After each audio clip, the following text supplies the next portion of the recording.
እስኪ ዛሬ ላፍታ ቆም በሉና ራሳችሁን አንድ በጣም እውነተኛ ጥያቄ ጠይቁ። በህይወታችሁ ውስጥ ስንት ጊዜ ነው አይሆንም ወይም አይ ማለት እየፈለጋችሁ ነገር ግን በውስጣችሁ ያለውን እምቢታ እየተናነቃችሁ እያለ ከንፈራችሁን ነክሳችሁ እሺ ያላችሁት? የራሳችሁ እጅግ አስቸኳይ ጉዳይ እያላችሁ የሰዎችን ጉዳይ ያስቀደማችሁት ስንት ጊዜ ነው? ኪሳችሁ ውስጥ በቂ ገንዘብ ሳይኖር ሰው ምን ይለኛል ወይም ይቀየሙኛል በሚል ስውር ፍርሃት ብቻ ተበድራችሁ ሳይቀር የሰጣችሁትስ? ወይስ ደግሞ ሙሉ ቀን ደክሟችሁ እያለ የጓደኛችሁን ግብዣ ላለማበላሸት ብቻ ራሳችሁን አስገድዳችሁ የሄዳችሁበት ቀን መቼ ነበር? ይህንን ሁሉ የምታደርጉት ሰዎችን ስለመውደድና ስለመረዳት ብቻ ይመስላችኋል? እውነቱ ግን ሌላ ነው። ይህ ስነ ልቦናዊ ስርዓት ፒፕል ፕሊዚንግ ወይም የሰዎችን ይሁንታ የመፈለግ አባዜ ይባላል። እኛ ግን ዛሬ ቀለል አድርገን የሰዎች አስተያየት እስረኝነት እንለዋለን። ወደ መስታወት እንኳን በደህና መጣችሁ። ዛሬ በመስታወታችን የምንመለከተው የሌሎችን ሳይሆን የራሳችንን ስውር ስቃይ ነው። እምቢ ማለት አለመቻል እንዴት ህይወታችንን፣ ሰላማችንንና የራሳችንን ትክክለኛ ማንነት እየሰረቀን እንደሆነ እንመረምራለን። ይህ ቪዲዮ ሁላችንም በየቀኑ የምናልፍበት ማታ ማታ ብቻችንን ስንሆን የሚቆረቁረን የውስጥ ህመማችን ነው። ከዚህ ስርዓት ተላቀን አይሆንም የማለትን ጥበብ በተግባር እንዴት እንደምናዳብር በጥልቀት እናያለን። እስከ መጨረሻው ድረስ አብራችሁን ቆዩ። ለመሆኑ ሁልጊዜ ሰዎችን ለማስደሰት መሮጥ የመልካምነት መገለጫ ነው ወይስ የስነ ልቦና ጠባሳ?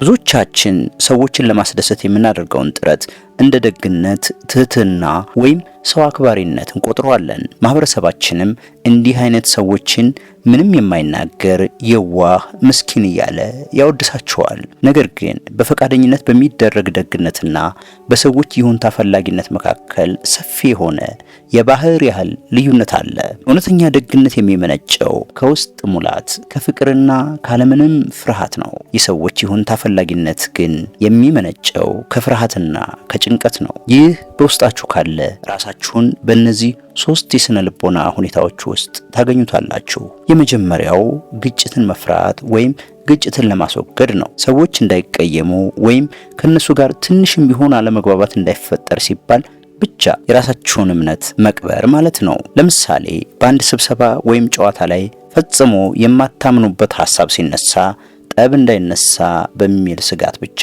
ፈገግ ብላችሁ ራሳችሁን ትነቀንቃላችሁ። የእናንተ ሰላም የሚመጣው እውነታችሁን በመናገር ሳይሆን ሰዎችን ባለማስቀየም ውስጥ ይመስላችኋል። ሁለተኛ፣ የሌሎችን ስሜት ተሸካሚ መሆን። የሌሎችን ሰዎች ስሜት፣ ደስታና ጭንቀት የራሳችሁ አስመስላችሁ ትሸከማላችሁ።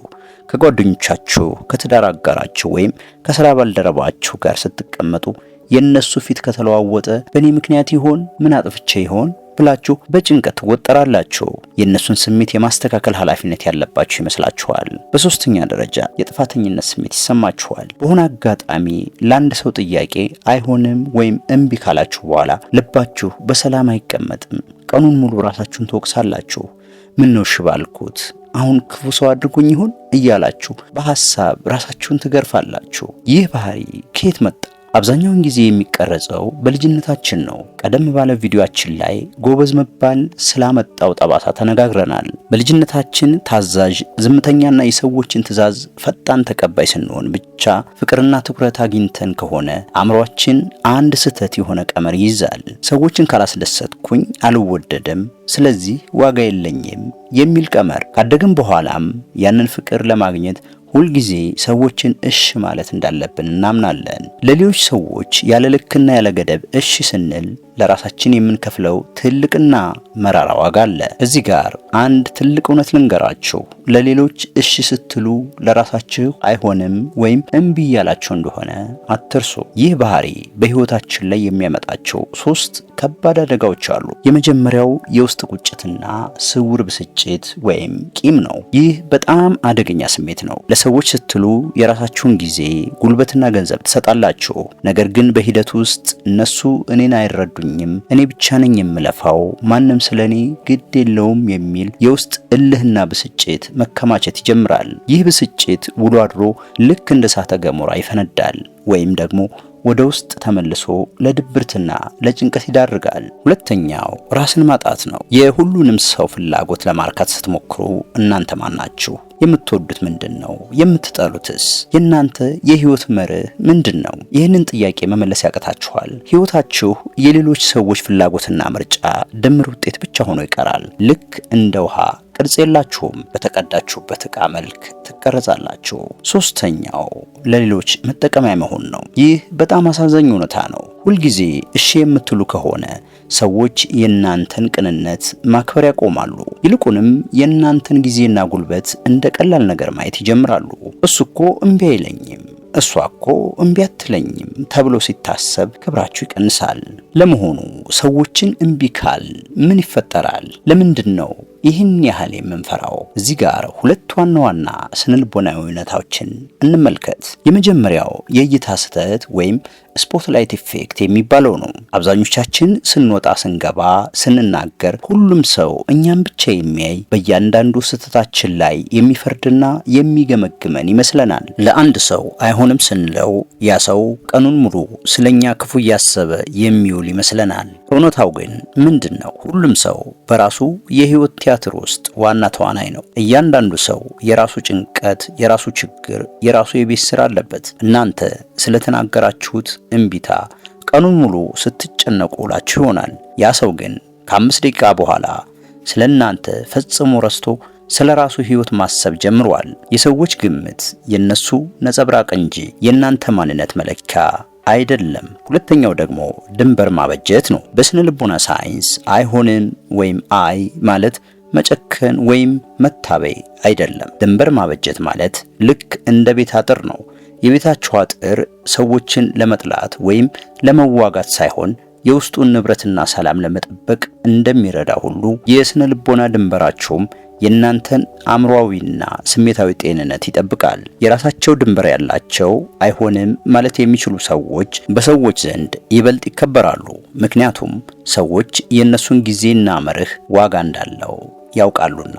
ታዲያ ይህንን የማይታይ ሰንሰለት ሰብረን ለመውጣትና አይሆንም ወይም እምቢ የማለትን ጥበብ ለማዳበር ምን ማድረግ አለብን? እነዚህን 4 ተግባራዊና ቀላል እርምጃዎች በህይወታችን እንለማመድ። የመጀመሪያው ጊዜን መግዛት ልመዱ። አንድ ሰው ጥያቄ ሲያቀርብላችሁ ወይም አንድ ነገር እንድታደርጉ ሲጠይቃችሁ ወዲያውኑ መልስ የመስጠት ግዴታ የለባችሁም። አእምሯችሁ በለመደው ፍርሃት ተገፋፍቶ እሺ ብሎ ከመመለሱ በፊት ጊዜ ግዙ። እስኪ ፕሮግራሜን አይቼ ልመልስልሽ ወይም ልመልስልህ፣ ትንሽ አስቤበት በኋላ እነግርሃለሁ ወይም እነግርሻለሁ ማለትን ልመዱ። ይህ አጭር ጊዜ ስሜታዊ ሳትሆኑ በምክንያት ለማሰብና እውነተኛ ፍላጎታችሁን ለመለየት እድል ይሰጣችኋል። ሁለተኛ፣ ማብራሪያ ማብዛትንና መዋሸትን አቁሙ።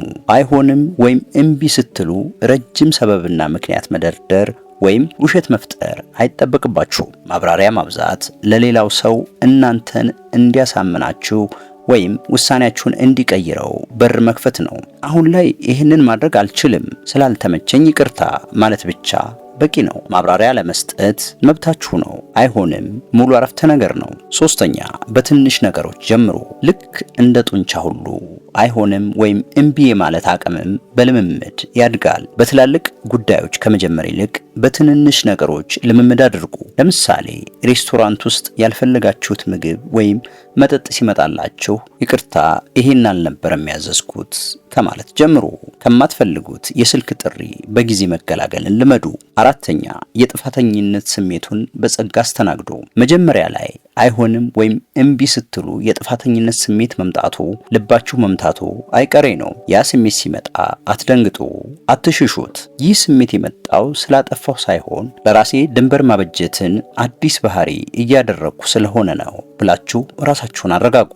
ጊዜ እያለፈ ሲሄድ ያ የጥፋተኝነት ስሜት እየጠፋ በምትኩ ታላቅ ነፃነት ይሰማችኋል። የተከበራችሁ የመስታወት ቤተሰቦች፣ ህይወት በጣም አጭር ናት። ያላችሁን አንዲት ህይወት የሌሎችን ሰዎች ፍላጎት ለማርካትና እነሱ በሚፈልጉት መልክ ለመቀረጽ ስትሞክሩ ከኖራችሁ መጨረሻ ላይ የምታተርፉት ትልቅ ቁጭት ብቻ ነው። አይሆንም ወይም እምቢ ማለት መቻል ለሌሎች ሰዎች ካላችሁ ፍቅር ማነስ ሳይሆን ለራሳችሁ ካላችሁ ፍቅርና ክብር ማደግ የሚመነጭ ነው። ሁሉንም ሰው አስደስቶ የኖረ አንድም ሰው በዚህ ምድር ላይ የለም። የእናንተ ቀዳሚና ትልቁ ኃላፊነት የራሳችሁን ሕይወት በነጻነት መኖር፣ የራሳችሁን የውስጥ ሰላም መጠበቅና እውነተኛ ማንነታችሁን ማክበር ነው። ዛሬ ያነሳነው ሐሳብ በሕይወታችሁ ውስጥ የትኛውን ገጽታ አስታወሳችሁ? የሰዎችን ይሁንታ ለመፈለግ ስትሉ የከፈላችሁት ትልቁ ዋጋ ምንድን ነው? ታሪካችሁን ኮሜንት ላይ በግልጽ አካፍሉኝ። እኔም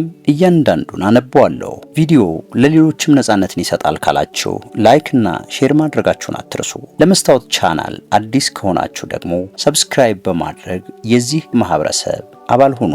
በሚቀጥለው ቪዲዮ በሌላ ጥልቅ የስነ ልቦና ገጽታ እስክንገናኝ የራሳችሁን ድንበር አክብሩ፣ ራሳችሁን ሁኑ። ሰላም።